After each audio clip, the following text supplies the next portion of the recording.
Electricity is very important in the day to day running of businesses in Nigeria. Individuals and families also need electricity to make living conducive. In recent times, there have been improvements in power distribution in major cities across Nigeria. Our correspondent spoke to some Nigerians in Abuja, the Federal Capital Territory of Nigeria, and they shared their thoughts and suggestions with Aspheric TV. The NEPA situation in my area, I think, is highly very, very bad. Most especially, they are overbilling. You know, there is no lights. We don't used to have the light all the time. But they normally bring bill, and when they bring the bill, the amounts on the bill is very, very high. Most especially, the kind of house I stay is one bedroom flat at that area. And every month, they are billing me 10,000, 6,000. So I think that church amount is very high, you understand, for the billing. James, Ndukwe James. I stay in Kurudu Estate along Nyanya Karachi Express Road. So the lights situation in the country is terrible. Throughout this year, it has been very, very poor. Even though I must say that maybe in the last like a month, there has been some improvements. I don't know if the improvement is related to, because I know since P2B traveled out and came back, it seemed that there was an improvement. But prior to then, the situation is bad and there is no fuel. To get fuel is really expensive. For people like us, our business owners, it's really very difficult. Because if you are running on diesel, diesel that was very cheap before, now it's really very expensive. So I think the government needs to step up to do something about it.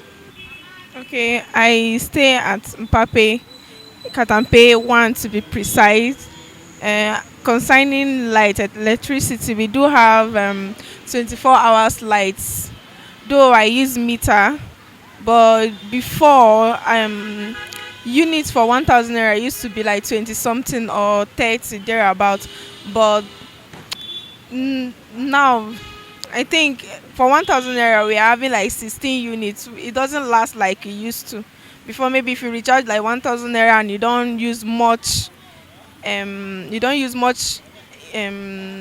the electric stuff, you can manage like 2,000 naira or 3,000 naira for a month.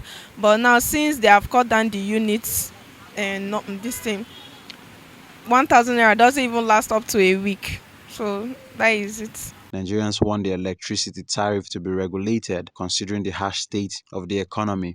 The current tariff, electricity tariff, is beyond what we were paying before, and there's no light. This issue of light has become a contention in Nigeria for a very long time. Even when we had the democracy in 1999, the then government of Obasanjo, a lot of money, government borrowed a lot of money to restructure the electricity sector. At the end of the day, the outcome of that borrowing, nobody see anything. And when this present government of Mr. Buhari came on board, electricity was his priority. As it is so far, we don't have electricity in Nigeria. And what if you check very well, the major cause of insecurity we are having today is because the youth are not engaged. If you have electricity, it's bound for you to have industries. And that is why you discover that a lot of industry in Nigeria are collapsed because of epileptic power supply. So I think the government should be more proactive. The Minister of Power and all the rest of them, they should be more proactive to ensure that there is power in the country. Because without security, power, these two things, I don't think there's anything that can thrive. There's no business that can thrive without electricity or any other alternative, maybe hydrocarbon, power supply, and security. These two things are integral to any kind of sustainable development in any country. If you check all the developed countries of the world, if you don't have power, you don't have electricity, nothing will work. With a stable and sustainable power supply across the country, small businesses will thrive, there would be more job creation, and many industries will increase production capacity. For more news updates, subscribe to our YouTube channel and follow us on all social media platforms. From the FCT Abuja, I am Amini Sibi Clifford for Aspheric TV.